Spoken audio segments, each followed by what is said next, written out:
大家好，我是 Dr. Lin。病毒一直变种，我们人类不得不承认，变种病毒时代真的来临了。面对这个严峻的问题，你应该要如何自保呢？变种病毒时代自保6大招，就是我们今天要探讨的主题。全世界的新冠肺炎警戒一直没有解除，而且病毒株一直在变，从最早的 Alpha 到 Delta， 再到 Omicron， 甚至到最近的 BA.1 and 2。而现在最新的病毒株是 Omicron 的重组新病毒 XE， 病毒更新的速度真的是很吓人。其实新冠病毒属于 RNA 病毒 ，RNA 病毒本来就会有一直突变的特性。我在疫情的早期就曾经预测过，新冠病毒迟早会变成像流感病毒一样，每过一阵子就会突变，而这对疫苗的开发将会是一大挑战，因为病毒变得实在太快了。很多人面对现在的疫情都很紧张，害怕确诊，害怕有后遗症，而很多朋友都很纳闷，为何我都看起来老神在在的呢？今天我就要跟大家分享，从我医学院毕业到现在这10多年中，我自身的经验与临床上的观察，我是如何感冒通常半天最多1天1天半就好了，2、3年也才感冒一次。还有我在北美与欧洲的患者们在感染新冠后是如何快速痊愈，而且没有后遗症。其实面对变种病毒，我们要达到目标就是速战速决，5到10天内康复，而这一切就要从去除免疫干扰源跟优化免疫系统开始。首先，自保第一招，排除慢性食物过敏源。人体在接触食物过敏源后，有些症状并非立即发生，可能要数天之后才会发生免疫反应。那这个就是叫做慢性食物过敏源，英文叫做 food sensitivity。当这些食物分子与体内的免疫球蛋白 IgG 结合后，会形成所谓的免疫复合体 immune complex。这个在医学上是属于第3型的免疫复合体过敏反应 （immune complex mediated hypersensitivity）。这样的反应常会引发慢性发炎与局部发炎，还有游走型的疼痛症状和免疫力低下。这些你吃错的食物，有时候还可能会诱发出自体免疫疾病呢。那这样的食物就是所谓的免疫干扰源。慢性食物过敏产生的症状通常比较复杂，有时候会难以察觉或是被诊断出来，因此很容易被忽略。常见的症状有皮肤炎、气喘、鼻炎、头痛、注意力不集中、神经性疾病、自体免疫疾病、肠胃道不适、慢性疼痛等等。例如我自己就是对牛奶有慢性食物过敏，我的症状就是拉肚子，因此我是不喝牛奶的。而另一个患者呢，则是喝到牛奶，体温就会微微上升，人感觉好像在微微的发烧。我还有一位朋友则是对玉米有反应，他的症状是吃到玉米的时候关节炎就会发作。每个人都是独特的，所以每个人慢性食物过敏源都不一样。因为我们每天都要吃东西，如果你每天都会吃到干扰你免疫系统的食物的话，那你的免疫系统就很难正常运作，因为它一天到晚都要去分心去应付你吃错的食物，它就会没有空和资源去应付变种病毒。因此，从日常饮食中去观察，找出哪些是你不适合吃的食物，对于免疫系统正常化是非常重要的第一步。自保第2招，发烧不是一件坏事。很多人习惯一发烧就吃退烧药，但是你知道吗？发烧其实是人体分泌的一种蛋白质，叫做干扰素 interferon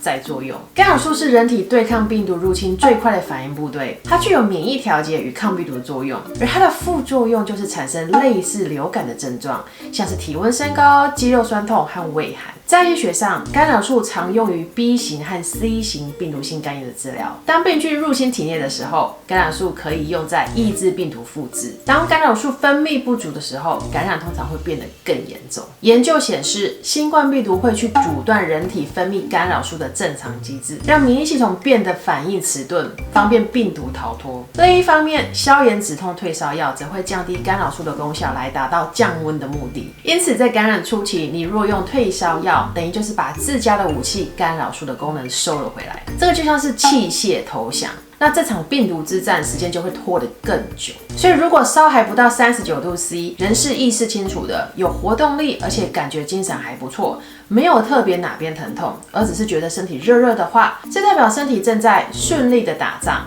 这时候千万别特意用退烧药去退烧，你应该好好让身体把仗打完。这时候补充大量的水分和电解质，多休息，你会发现不要刻意去退烧，烧反而会退得更快。烧不会反反复复，而且精神体力反而会恢复得很快。除非是高烧超过39度C，而且人很不舒服，肌肉酸痛，活动力下降的时候，这时候再吃退烧药来降温，且赶快就医。研究也发现，干扰素出场的时间 timing 非常重要，在病毒感染的初期，让干扰素正常的分泌，可以很快的去抑制病毒复制。别忘了，干扰素是我们的快速反应部队。因此，一发烧的时候，我们要有对的认知，赶快让烧发完，让身体自然出汗，自然降温。若养成发烧就立刻吃消炎止痛药的习惯，除了会弱化自身干扰素的功能之外，这类的药物长久使用下来也会伤到肠道黏膜，而肠黏膜下面又是我们免疫细胞的大本营。久而久之，这样子的行为反而是弱化你的免疫系统。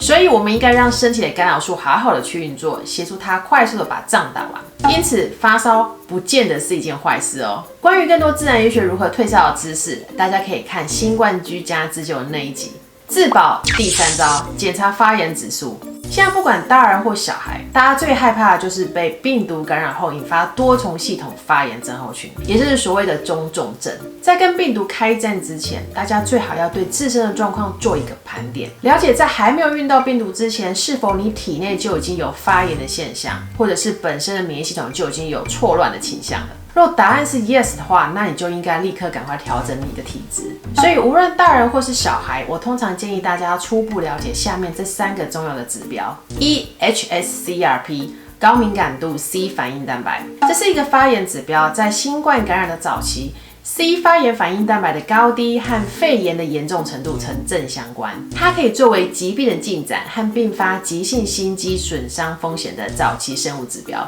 第二 ，ANA 抗核抗体，这个指标代表身体内有产生不正常的抗体，把体内的正常组织当作外来物来进行攻击。ANA 有助于初步了解是否患有自体免疫疾病，也就是免疫系统是否目前有错乱的倾向。他应该要去攻打外来的敌人，却反而攻打到自己。第三，8-HDG DNA 氧化损伤指标，这是一个氧化压力指标，它是体内自由基攻击 DNA 所生成的产物。新冠重症会致死的原因，就是因为体内发生巨大的氧化压力 （oxidative stress）， 引发免疫风暴 （cytokine storm）， 最后导致多重系统发炎与器官衰竭。有趣的是，研究也发现，当宿主 host 体内的氧化压力越大，病毒也越容易在宿主体内突变。因此，我们应该要注重自身的体内环保，不要制造出一个病毒容易突变的微环境，这样害己也害人。以上3个指标初步可以告诉你，你的身体是否已经处于发炎状态，是否会有错打敌人的现象，与日后可能会走向免疫风暴的风险程度。在变种病毒的时代，借由检验指标，我们才能知己知彼，日后才能百战百胜。今天我们介绍了变种病毒时代如何自保的6大招 Part 1， 下一次的 Part 2我会再继续分享另外3招。希望这支影片可以帮助大家在一片混乱中有正确的知识，免于恐慌，同时协助大家快速康复。我之前还有几部关于免疫主题的系列影片，包含确诊后的居家自救、儿童防疫、自体免疫疾病系列，我们都会一并整理在下方的资讯栏。欢迎你将这部影片分享给需要的朋友，也别忘了订阅、按赞跟分享哦。健康聊天室，我们下次见。